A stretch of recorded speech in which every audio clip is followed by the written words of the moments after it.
উচ্চতম ন্যায়ালয়ৰ ওচৰত উত্তৰহীন ৰাজ্য চৰকাৰ বিদেশী বহিষ্কাৰৰ ক্ষেত্ৰত বিচাৰপীঠৰ প্ৰশ্নৰ উত্তৰ দিয়াত ব্যৰ্থ দিছপুৰে দাখিল কৰা শপতনামাক ত্ৰুটিপূৰ্ণ আখ্যা ন্যায়ালয়ৰ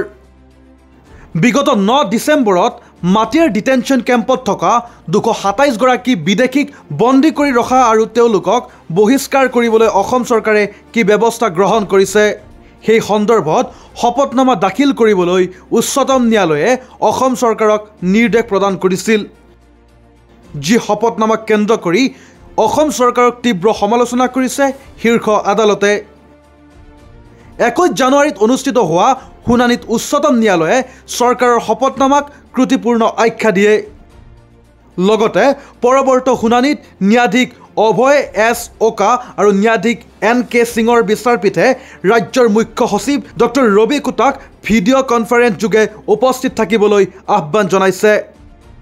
এক প্ৰকাশিত বাতৰি অনুসৰি ৰাজ্য চৰকাৰৰ অধিবক্তাগৰাকীৰ বহিষ্কাৰ পদ্ধতিৰ ব্যাখ্যা কেন্দ্ৰ কৰি ন্যায়ালয়ে অধিবক্তাগৰাকীক প্ৰশ্ন কৰে যে বহিষ্কাৰৰ প্ৰক্ৰিয়া আৰম্ভ নকৰাকৈয়ে বিদেশীক কিয় গ্ৰেপ্তাৰ কৰিছে চৰকাৰে কিন্তু বিচাৰপীঠৰ এই প্ৰশ্নৰ কোনো উত্তৰ দিয়াত ব্যৰ্থ হয় ৰাজ্যিক প্ৰতিনিধিত্ব কৰা অধিবক্তাজনে আনহাতে অধিবক্তাজনে ৰাজ্য চৰকাৰে দাখিল কৰা শপতনামাখন ৰাজহুৱা নকৰিবলৈ জনোৱা আবেদনত ক্ষুব্ধ হৈ পৰে বিচাৰপীঠ